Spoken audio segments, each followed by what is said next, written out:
আসসালামু আলাইকুম সবাইকে। আশা করি সবাই অনেক ভালো আছেন। আমাদের ইন্ডেক্স একটা হেলদি কারেকশনের মধ্য দিয়ে যাচ্ছে। সো আপাতত ইন্ডেক্স নিয়ে বলার কিছু নেই। আজকে আমরা আমাদের মার্কেটের খুবই ইম্পর্টেন্ট, খুবই ইন্টারেস্টিং এবং একটু ডিপ একটা ব্যাপার নিয়ে আলোচনা করব। বাট এই ডিপ ব্যাপারটা আমি আপনাদের অনেক সহজভাবে দেখানোর চেষ্টা করব, যেন আপনারা সবাই খুব সহজে ক্যাচ করতে পারেন। এবং যদি এই ব্যাপারটা আপনারা ক্যাচ করতে পারেন, আপনারা বুঝতে পারবেন যে আমাদের ইন্ডেক্সে কখন মোটামুটি ভালো একটা মোমেন্টাম আসতে পারে, কখন ইন্ডেক্স একটু স্লো হতে পারে, আমাদের কখন সেক্টোরিয়াল রোটেশন আসতে পারে। সো মোটামুটি সামগ্রিক মার্কেট সম্পর্কে আপনাদের একটা জাজমেন্ট তৈরি হবে যদি আপনারা এই ব্যাপারটা আজকে ক্যাচ করতে পারেন। সো ভিডিওটা খুবই মনোযোগ দিয়ে দেখবেন, ভিডিওটা খুবই ভিডিওটা সম্পূর্ণ দেখার চেষ্টা করবেন এবং আপনারা নিজেরা বাসায় এই জিনিসটি একটু প্র্যাকটিস করার চেষ্টা করবেন। সো আজকে আমাদের আলোচনার বিষয় হচ্ছে যে আমরা ফিনান্সিয়াল সেক্টরগুলো কিভাবে জাজ করব। এবং তার আগে একটা কথা বলে নেই, মানে এইটা খুবই শর্ট, হয়তোবা ৩-৪ লাইনের একটা কথা, বাট আমি মনে করি এইটা লং রানে আপনাদের অনেক বেশি ভ্যালু অ্যাড করবে আপনাদের পার্সপেক্টিভে, আপনাদের ইনভেস্টমেন্টে। ব্যাপারটা হচ্ছে যে আপনারা যদি একটু খেয়াল করেন যে এই মুহূর্তে বা আমাদের মার্কেট অলওয়েজ দুইটা পার্টে ডিভাইডেড, বা পৃথিবীর যে কোনো মার্কেট সবসময় দুইটা পার্টে ডিভাইডেড থাকে। একটা হচ্ছে ফিনান্সিয়াল ইনস্টিটিউশনস বা সেক্টরস, আরেকটা হচ্ছে আমাদের ইন্ডাস্ট্রিয়াল সেক্টরস বা ইন্ডাস্ট্রিয়াল ইনস্টিটিউশন। সো বুল মার্কেটে সচরাচর যে ব্যাপারটা হয়, বুল মার্কেটে একদম শুরুতে, বুল মার্কেটের যখন বুল মার্কেট শুরু হচ্ছে তখন যেই স্টকগুলো লং রানে অনেক ভালো করবে সেই স্টকগুলো প্রথমে দৌড়ানো শুরু করে। স্মার্ট মানি চায় যে এই স্টকগুলো বা এই সেক্টরগুলো প্রথমেই আমাদের হাতের নাগালের বাইরে নিয়ে যেতে, তারপরে আস্তে আস্তে রোটেশন হয়, সেক্টর রোটেশন হয়, ইন্ডাস্ট্রিয়াল রোটেশন হয়। সো আমরা যদি একটু খেয়াল করি যে যদি আমরা ধরে নেই যে অলরেডি আমাদের বুল মার্কেট স্টার্ট হয়ে গেছে, তাহলে অলরেডি বা একদম স্টার্টিং এ কোন সেক্টর বা কোন ইন্ডাস্ট্রিগুলো ভালো পারফর্ম করেছে? আমাদের ব্যাংক, আমাদের ফিন্যান্স, আমাদের ইন্স্যুরেন্স, মানে আমাদের ফিনান্সিয়াল ইন্ডাস্ট্রিগুলো ভালো পারফর্ম করেছে। যদিও সবগুলো না, বাট ফিনান্সিয়াল ইন্ডাস্ট্রিগুলোর অনেকগুলো স্টক অনেক ভালো পারফর্ম করেছে। কম্পারেটিভলি আমাদের যদি আমরা আমাদের ম্যানুফ্যাকচারিং ইন্ডাস্ট্রি বলি বা আমাদের প্রোডাকশন ইন্ডাস্ট্রি বলি, ইঞ্জিনিয়ারিং, আমাদের গার্মেন্টস, আমাদের ফুড, হ্যাঁ ফুডের হয়তো দুই একটা স্টক ভালো করেছে, বাট কম্পারেটিভলি আমাদের ফিনান্সিয়াল ইন্ডাস্ট্রিগুলোর তুলনায় আমাদের ম্যানুফ্যাকচারিং ইন্ডাস্ট্রিগুলো কিন্তু একটু খারাপ পারফর্ম করেছে।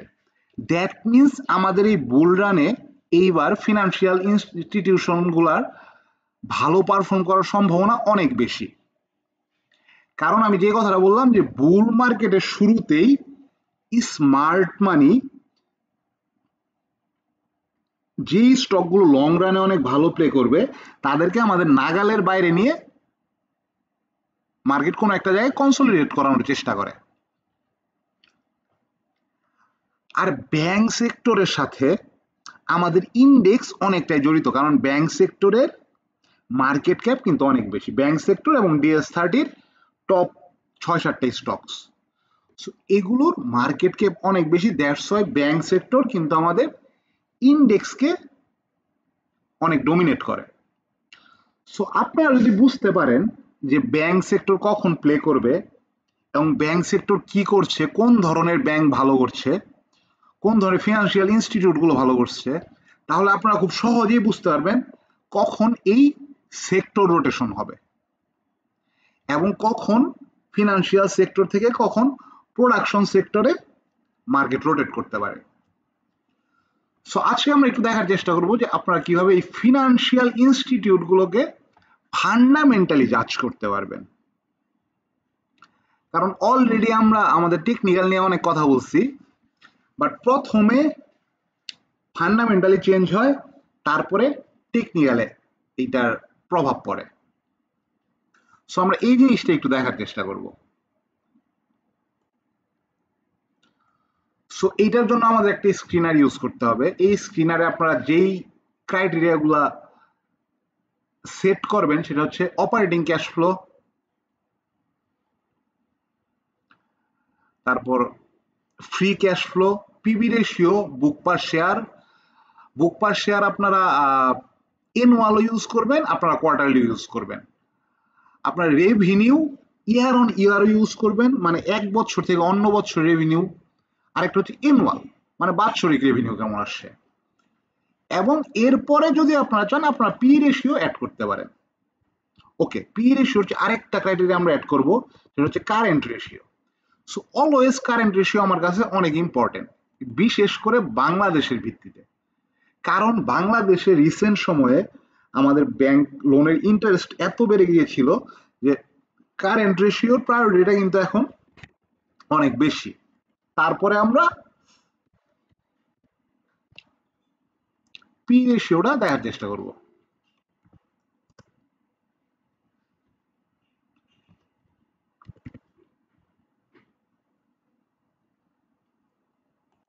ওকে, কিন্তু মোস্ট ইম্পর্টেন্ট কোনগুলো?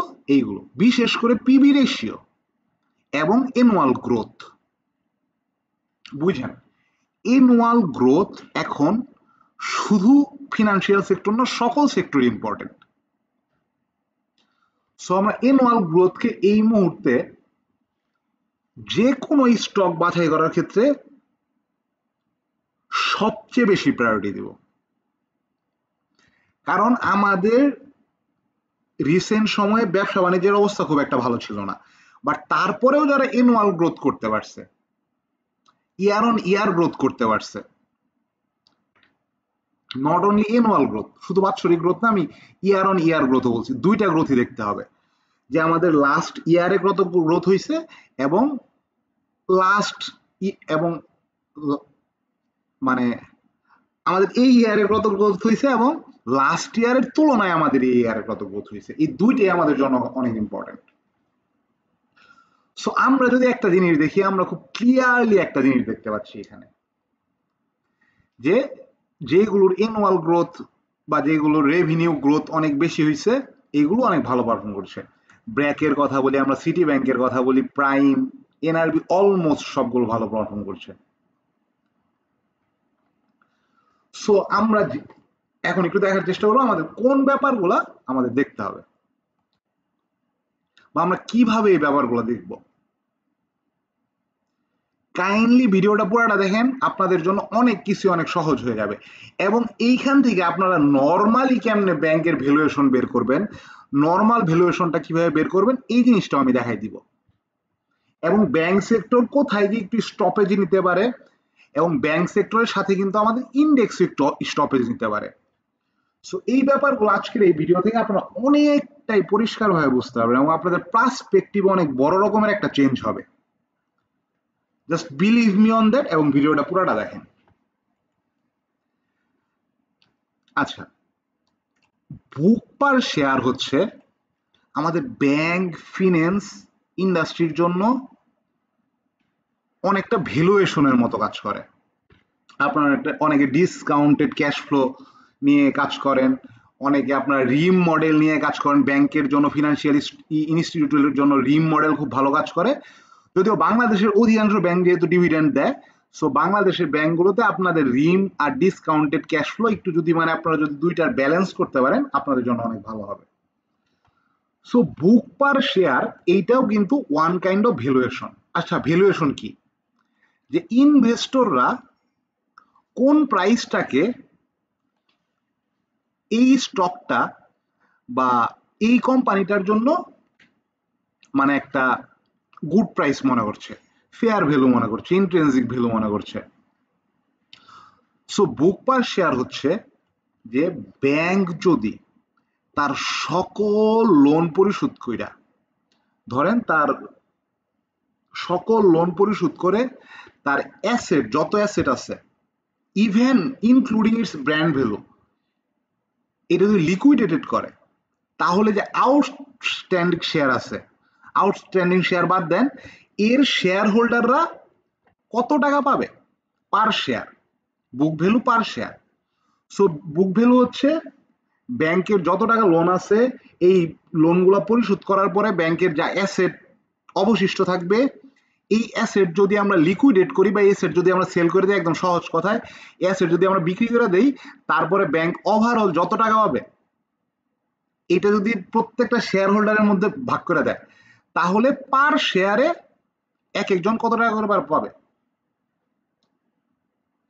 সো এইটা হচ্ছে বুক ভ্যালু পার শেয়ার। এটাকে অনেকে ভ্যালুয়েশন হিসেবেও ধরে নেয়। সো এই মুহূর্তে যদি আমরা দেখি, আমরা ব্র্যাক ব্যাংক তার বুক ভ্যালু পার শেয়ার থেকে একটু over valued, city bank under valued. City ব্যাংকের বুক ভ্যালু পার শেয়ার কিন্তু 30-31 আছে 24-এ। সো সিটি ব্যাংক এই মুহূর্তে আন্ডার ভ্যালুড, ব্র্যাক ব্যাংক এই মুহূর্তে একটু ওভার ভ্যালুড। তারপর আমরা যদি প্রাইম ব্যাংক দেখি, prime bank 33, current price 28, prime bank under valued. আচ্ছা, এখন আমরা একটা মানে লিটমাস টেস্টের দ্বারা দেখার চেষ্টা করি এটা কেমন কাজ করে। ওকে, সো আমাদের ব্যাংক সেক্টরে সবার আগে কিন্তু একটা ব্যাংক প্লে করা শুরু করেছিল, যেই ব্যাংকটা এই মুহূর্তে একটু কারেকশন মোডে আছে, এটা হচ্ছে মিডল্যান্ড ব্যাংক। আমরা প্রথমেই দেখে নেই মিডল্যান্ড ব্যাংকের বুক ভ্যালু পার শেয়ার কত। মিডল্যান্ড ব্যাংকের বুক ভ্যালু পার শেয়ার হচ্ছে 14 টাকার আশেপাশে। তো 14 টাকার আশেপাশে মিডল্যান্ড ব্যাংক কি করেছিল আমরা একটু দেখার চেষ্টা করব। ওকে, সো আমরা যদি একটু দেখি যে 14 টাকার আশেপাশে মিডল্যান্ড ব্যাংক কি করেছিল, দেখেন 2024 সালে যখন মিডল্যান্ড ব্যাংক তার আপ ট্রেন্ড শুরু করে, এটা একজ্যাক্ট 14 টাকার আশপাশ থেকে বারবার সেল প্রেসার আসতেছিল। কেন? স্মার্ট ইনভেস্টররা বুক ভ্যালু পার শেয়ারকে ওয়ান কাইন্ড অফ ভ্যালুয়েশন হিসেবে ধরে নেয়। সো মিডল্যান্ড ব্যাংকের ভ্যালুয়েশন 14 টাকা। সো 14 টাকা আসলেই এটা বারবার সেল অফ আসতেছিল, 14 টাকা আসলেই এটা বারবার সেল অফ আসতেছিল। সো বুক ভ্যালু পার শেয়ার হচ্ছে ব্যাংক এবং ইনস্টিটিউটের অন্যতম ভালো একটা ভ্যালুয়েশন প্রাইস।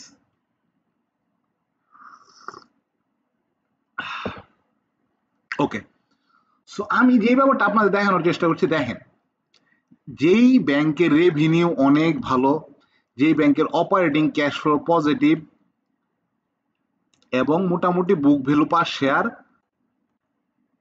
এই ওই ওই ওই ব্যাংকগুলা কিন্তু বুক ভ্যালু পার শেয়ারের আশেপাশে গেছে। এবং তারপরে কিন্তু যেহেতু আমরা বুল রানে আছি, আমি জানি যে আমরা প্রত্যেকটা ভ্যালুয়েশনকে পার করে ফেলবো, আমরা যত রেজিস্ট্যান্স আছে প্রত্যেকটাকে ভেঙে ফেলবো। সো ব্র্যাক ব্যাংক কিন্তু তার বুক ভ্যালু পার শেয়ারের উপরে অবস্থান করছে। সো বুক ভ্যালু পার শেয়ারের ভিত্তিতে ব্র্যাক ব্যাংক ওভার ভ্যালুড। বুঝেন, আবার আমি বলতেছি, বুক ভ্যালু পার শেয়ারের ভিত্তিতে ব্র্যাক ব্যাংক ওভার ভ্যালুড। এবং পিবি রেশিও যদি 1 এর নিচে থাকে এটা বেটার। পি রেশিও যেমন আমরা জানি যে 15 যত নিচে থাকবে তত ভালো, তেমনি পিবি রেশিও 1 এর যত নিচে থাকবে তত ভালো। আচ্ছা, ব্র্যাক ব্যাংকের বুক ভ্যালু পার শেয়ার কত আমরা দেখলাম 39 থেকে 41.2। ওকে, 39 থেকে 42 আমরা একটু দেখার চেষ্টা করব ব্র্যাক 39 থেকে 42 প্রাইসে কি করেছে।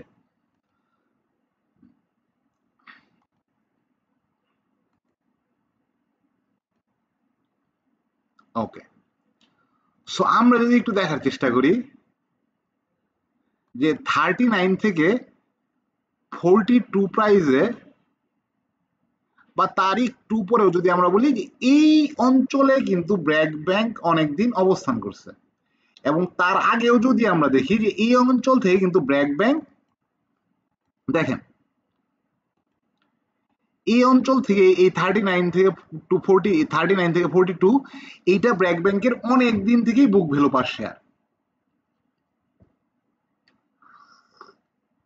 সো এই জায়গাটা বারবারই রিস্ক করছে, মানে কি স্মার্ট ইনভেস্টরদের কাছে এইটা ব্র্যাক ব্যাংকের ভ্যালুয়েশন ছিল। সো যখন তার ভ্যালুয়েশন প্রাইস হিট করছে, এইখানে বারবার সেল অফ আসছে।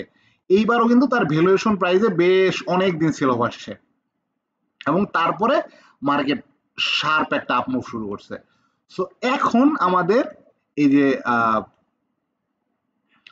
আমাদের বুক ভ্যালুর যে ভ্যালুয়েশনটা আছে এইটা থেকে মার্কেট তার ডিসকাউন্টেড ক্যাশ ফ্লো বলেন বা রিম মডেল বলেন, যেই মডেলটা মানে ইনস্টিটিউট ইউজ করতেছে ভ্যালুয়েশন মডেল হিসেবে, সেই ভ্যালুয়েশনের দিকে কিন্তু এখন মার্কেট বা এখন ব্র্যাক ব্যাংকের প্রাইস ওই দিকে যাচ্ছে।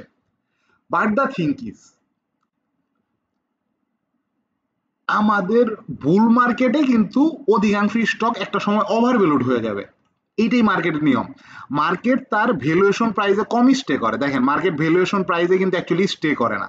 মার্কেট ভ্যালুয়েশন প্রাইস হিট করে মার্কেট সেল হয়, মার্কেট ভ্যালুয়েশন প্রাইস হিট করে মার্কেট সেল হয়।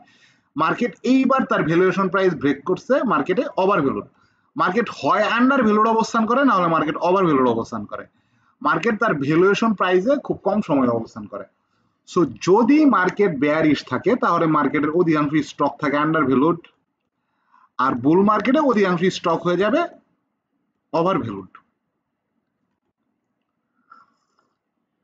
কিন্তু এইটা আমাদের একটা পার্সপেক্টিভ দিবে যে আমাদের ব্যাংক সেক্টর কোথায় গিয়ে দাঁড়াতে পারে। আমরা অধিকাংশ ব্যাংকেই দেখবো, মানে 90% ব্যাংকে দেখবো তার বুক ভ্যালু পার শেয়ার থেকে কিছুটা নিচে অবস্থান করছে কারেন্ট প্রাইস। আমরা যদি একে একে দেখার চেষ্টা করি, price 24, book value 31, 28, 33, 11, 12, 26, 43, 25, 26, 23, 14। So Midland bank কিন্তু একটু over value, that's why Midland bank কিন্তু এখন একটু কারেকশন ফেজে আছে। 8, 13, 10, 25, 18, 26। সো আপনি যদি একটু মানে অন এন এভারেজ দেখার চেষ্টা করেন, আমরা যদি একটু সিটি ব্যাংকের অন এন এভারেজ দেখি 24 থেকে 31, তো কতটুকু আর মুভ করতে পারে আমরা যদি একটু দেখার চেষ্টা করি। মানে আমরা জাস্ট একটু বোঝার চেষ্টা করবো যে আমাদের ব্যাংক সেক্টরের বা অধিকাংশ ব্যাংকের নেক্সট গন্তব্য কোন দিকে। দেখেন 24, 31, 28, 33, আপনারা বুঝতেছেন মানে মানে পার্থক্যটা কিন্তু অনেকটা মানে মানে প্রত্যেকটা ব্যাংকের কারেন্ট প্রাইস থেকে বুক ভ্যালু পার শেয়ারের পার্থক্য অনেকটা সিমিলার। 24-এর তুলনায় 31, 28-এর তুলনায় 33 অনেকটাই কিন্তু সিমিলার। সো আমরা একটু দেখার চেষ্টা করব 24 থেকে 33-এর আর কত পার্সেন্ট আছে, এবং আমরা এখান থেকে বুঝবো যে সিটি ব্যাংক, আচ্ছা সিটি ব্যাংকের ইন্ট্রিনসিক ভ্যালু, এটা রিম মডেল দিয়ে আমি বের করছিলাম হয়তো 66 আছে, যাই হোক আপাতত আমরা 66 না, আপাতত আমাদের 33। সো আরো কিন্তু সিটি ব্যাংক 33% মুভ করতে পারে। আমি বলতেছি না যে ডাইরেক্ট মুভ করবে, মার্কেটে হয়তো বা কারেকশন আসবে। মার্কেট সরি সিটি ব্যাংকের বুক ভ্যালু পার শেয়ার 30 থেকে 31। সো আমরা একটু দেখার চেষ্টা করি 30 থেকে 31। ওকে আমরা 30 ধরে নিলাম, আরো 20-22% মুভ করতে পারে। সো এইভাবে আপনারা আপনাদের হাতে যে ব্যাংকগুলো আছে এগুলো যদি ওভার ভ্যালুড না হয় বুক ভ্যালু পার শেয়ারের ভিত্তিতে, তাহলে এগুলোর ফার্স্ট টার্গেট হিসেবে এগুলোর বুক ভ্যালুকে আপনারা ধরে নিতে পারেন। এবং অলমোস্ট অধিকাংশ সেক্টর, সো কোন ব্যাপারগুলো থাকলে বা আমরা যদি একটু দেখি যে কোন ব্যাপারগুলো থাকলে আমাদের ওই ব্যাংকগুলো ভালো করছে। আপনার অ্যানুয়াল রেভিনিউ গ্রোথ ভালো থাকতে হবে, আপনার অপারেটিং ক্যাশ ফ্লো পজিটিভ থাকতে হবে, এবং বুক ভ্যালু পার শেয়ার থেকে কারেন্ট শেয়ার প্রাইস কতটা দূরে এটা আপনার দেখতে হবে। এবং যেহেতু আমাদের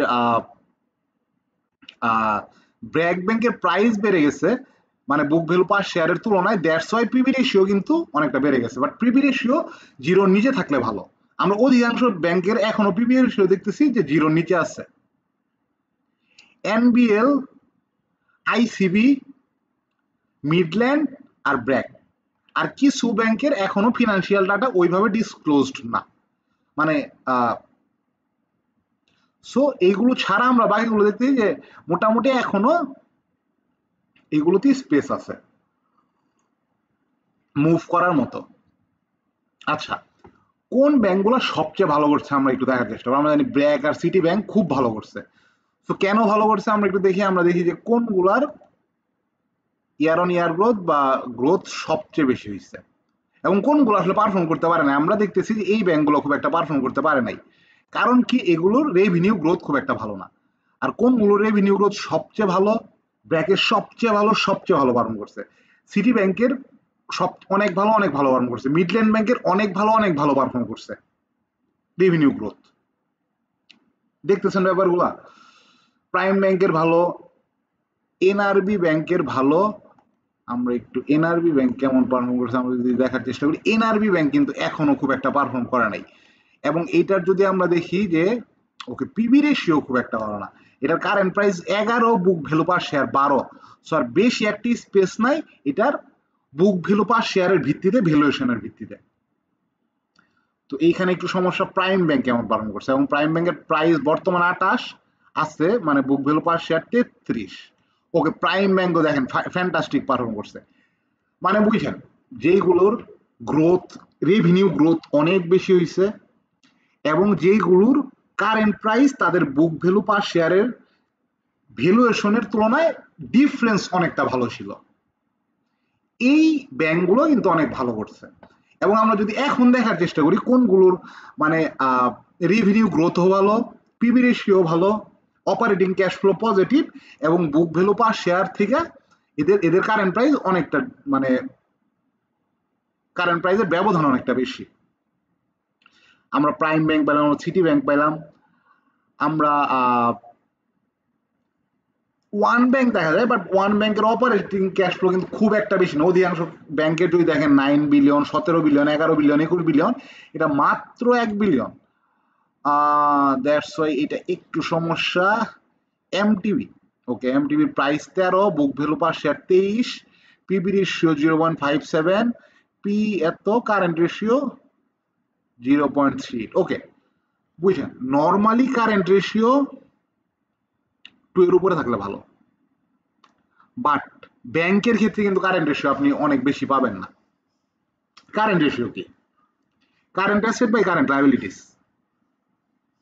সো ব্যাংক আপনার ডিপোজিট নিচ্ছে, ব্যাংক কিন্তু এটা আবার লোন হিসেবে দিচ্ছে। সো ব্যাংকের ওই হিসাবটা আপনি করতে পারবেন না কারেন্ট রেশিওর জন্য। সো তারপর আমরা দেখতে পাচ্ছি এখানে ব্যাংক এশিয়া আছে, এমটিবি আছে। সো ব্যাংক এশিয়ার প্রাইস 18, বুক value per share 26। So MTB already কেমন পারফর্ম করছে, ওকে, সামনে এমটিবি বেশ ভালো করতে পারে। এবং তারপরে আমরা আরেকটা দেখলাম ব্যাংক এশিয়া, ওকে, ব্যাংক এশিয়াও বেশ ভালো করতে পারে। এই দুইটার আমরা অপারেটিং ক্যাশ ফ্লো আমরা ভালো দেখতে পাচ্ছি, ব্যাংক এশিয়ার 7.5 বি, আর একটু ভালো হলে ভালো হইতো, বাট এমটিবির কিন্তু প্রায় 12 billion operating cash flow positive. বুক ভ্যালু পার শেয়ার থেকে এটার বুক ভ্যালু পার শেয়ার 23.70, ওকে আমরা 23 ধরে নিলাম। আমরা যদি 23ও ধরে নেই, আমরা জাস্ট একটা স্টকের একটু অ্যানালাইসিসের মাধ্যমে আমরা একটু দেখার চেষ্টা করবো যে আমরা নেক্সট কোন ব্যাংকগুলো আমরা একটু দেখতে পারি। ওকে, 23-এর কাছাকাছি যদি আমরা ধরে নেই বর্তমান প্রাইস পয়েন্ট থেকে, মোটামুটি দেখেন আমরা আগে সিটি ব্যাংকের ক্ষেত্রেও পাইছি 22-23%, আমরা ব্যাংক এশিয়ার ক্ষেত্রেও পাচ্ছি 22-23%, আমরা প্রাইম ব্যাংকের ক্ষেত্রে এরকম পাবো। সো ব্যাংকের কিন্তু অনেকগুলো ব্যাংকের আরো 20%-এর কাছাকাছি মুভ করার সম্ভাবনা আছে। কিন্তু আমি বলতেছি না ডাইরেক্ট মুভ করে, হতে পারে যে আহ, একটু কারেকশনে যেতে পারে, তারপর একটু কারেকশন হলে তো আমাদের জন্য আরো ভালো। কারণ আমরা এদের ফার্স্ট টার্গেট, আমরা কিন্তু এদের ভ্যালুয়েশনের ভিত্তিতে ধরেন বর্তমানে সিটি ব্যাংকের কারেন্ট প্রাইস আছে 24, এইটা যদি আমি 22-এ পাই আমার জন্য তো আরো ভালো, কারণ আমার ফার্স্ট টার্গেট হবে, বা আমার টার্গেট হবে 31, এটার ভ্যালুয়েশন 31। সো আমরা কিন্তু বর্তমানে ব্যাংকের যে ব্যাংকগুলো আন্ডার ভ্যালুর, তাদের প্রফিট টার্গেট হিসেবে আমরা এদের বুক ভ্যালু পার শেয়ারকে বিবেচনা করতে পারি। ওকে, সো আমরা খুব ক্লিয়ারলি দেখলাম যেগুলোর রেভিনিউ গ্রোথ ভালো, যেগুলোর বুক ভ্যালু পার শেয়ারের তুলনায় যেগুলোর মানে কারেন্ট প্রাইসের ডিফারেন্স অনেক বেশি ছিল, ব্র্যাক ব্যাংকেরও কিন্তু অনেক বেশি ছিল, বাট ব্র্যাক ব্যাংক তারপরে এটাই কিন্তু খুব স্ট্রংলি ক্রস করে গেছে, কারণ এটার যে মানে গ্রোথ মডেল, এটার গ্রোথ মডেলে এটার হয়তো ভ্যালুয়েশন অনেকটা বেশি। কিন্তু যেহেতু অধিকাংশই বুক ভ্যালু পার শেয়ারের নিচে, সো আপাতত আমরা বুক ভ্যালু পার শেয়ারকে এদের প্রফিট টার্গেট হিসেবে দেখতে পারি। Okay, so BRAC, City Bank, Midland Bank, NRB ব্যাংকের একটু কম, এবং এটার কারেন্ট প্রাইসের অনেক কাছাকাছি, দ্যাটস এটা খুব একটা ভালো ব্যাংক পারফর্ম করে নাই। ইবিএল, আমরা একটু ইবিএল দেখবো, এটার কারেন্ট প্রাইস 25, বুক ভ্যালু পার শেয়ার 26। ওকে, বেশি একটা জায়গা নেই। আমরা প্রাইম ব্যাংক দেখলাম, প্রাইম ব্যাংক অনেক ভালো পারফর্ম করছে। সো খুব ক্লিয়ার ইন্ডিকেশন যে কোন কোন ব্যাপারগুলো দেখে আমরা ব্যাংকে জাজ করতে পারি। ওকে, এখন ব্যাংকের জায়গায় আমরা একটু দেখবো ফিনান্সিয়াল ইনস্টিটিউশনস গুলো। ওকে, ব্যাংকগুলো আমরা একটু বাদ দিব, আমরা একটু ফিনান্সিয়াল ইনস্টিটিউট গুলো দেখবো। ওকে, ফিনান্সিয়াল ইনস্টিটিউটের মধ্যে আমরা যদি দেখি যে সবচেয়ে ভালো রেভিনিউ গ্রোথ কার, ফেয়ারেস্ট ফিন, but operating cash flow negative, so cross. তারপর আছে ডিবিএইচ। এখন দেখেন ডিবিএইচ এর প্রাইস 38, এটার বুক ভ্যালু পার শেয়ার 46 থেকে 47। এখন ডিবিএইচ কেমন করছে আমরা সবাই দেখছি যে ডিবিএইচ কেমন করছে, ডিবিএইচ ফ্যান্টাস্টিক পারফর্ম করছে। তারপরে আমরা দেখতে পাচ্ছি গ্রোথের ভিত্তিতে, কিন্তু আমরা দেখতেছি যে আমরা যদি যদি এই দেখি যে গ্রোথ কোনগুলো সবচেয়ে কম, আইএলএফএলসি এগুলো কিন্তু খুব খারাপ পারফর্ম করছে, এবং গ্রোথ কোনগুলো সবচেয়ে বেশি, ডিবিএইচ, আইডিএলসি, এনএইচএফআইএল, আইপিডিসি, এই প্রত্যেকটি স্টক কিন্তু ভালো করতেছে। এবং আমরা যদি দেখি যে রেভিনিউ গ্রোথ ভালো, অপারেটিং ক্যাশ ফ্লো পজিটিভ, এবং দেখেন আইপিডিসি এবং ডিবিএইচ এর অপারেটিং ক্যাশ ফ্লো কিন্তু অলমোস্ট বিলিয়ন। হ্যাঁ, এগুলোর মার্কেট ক্যাপও হয়তো অনেক বেশি। এবং আমরা যদি এগুলো পিবি রেশিও দেখি, একের চেয়ে এখন অনেক কম, এবং এদের ফার্স্ট টার্গেট ডিবিএইচ এর স্টিল অনেকটা মুভ করার সম্ভাবনা আছে। এদের টার্গেট কিন্তু এই বুক value per share. So IDLC already অনেক মুভ করছে, বাট আরো মুভ করার সম্ভাবনা আছে। কতটা মুভ করার সম্ভাবনা আছে? 45 থেকে 47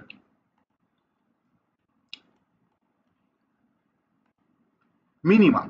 তারপরে এটা হয়তো বা আরো মুভ করলে করতে পারে। ওকে, আরো 14-15% মুভ করার সম্ভাবনা আছে।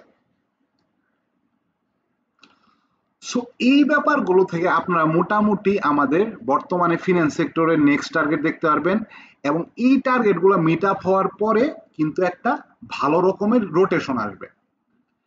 হ্যাঁ, এর মাঝখানেও যে রোটেশন আসবে আমি বলতেছি না, এর মাঝখানেও রোটেশন আসবে, বাট যখন আমাদের ব্যাংকগুলো আরো 20-22% মুভ করে যাবে, আমার ফিন্যান্সগুলো আরো 14-15% করে মুভ করে যাবে, তারপরে আমরা আমাদের এই ফিনান্সিয়াল স্টক বা ফিনান্সিয়াল ইন্ডাস্ট্রিগুলো থেকে আমরা আমাদের ম্যানুফ্যাকচারিং ইন্ডাস্ট্রিতে একটা রোটেশন দেখতে পারবো, যেটা মোটামুটি লং টাইম থাকতে পারে। কারণ এদের আমরা যেই ব্যাপারটা আমরা মিডল্যান্ড ব্যাংকে দেখছি যে সে কিন্তু তার বুক ভ্যালু পার শেয়ারকে টাচ করে বেশ অনেকবার নিচে পড়ছে।